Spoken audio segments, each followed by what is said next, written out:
আমার নাম বন্ধু রত্না দত্ত। আমি একটি কবিতা বলে শোনাবো। কবিতাটির নাম অবাক কাণ্ড। কবি সুকুমার রায়।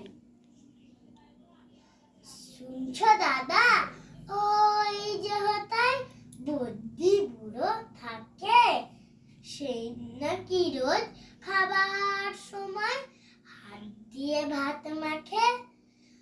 শুনছি নাকি খিদে পায় সারাদিন না খেলে। চক্ষু নাকি আপনি বোঝে, ঘুমটি তেমন পেলে। চলতে গেলে ঠ্যাং নাকি তার ভুঁইয়ের পরে থাকে। কান দিয়ে সব শুনে নাকি চোখ দিয়ে সব দেখে।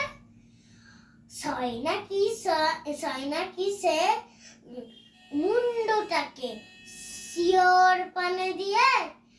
হয় নাকি হয় সত্যি মিথ্যা, চল না দেখি গিয়ে।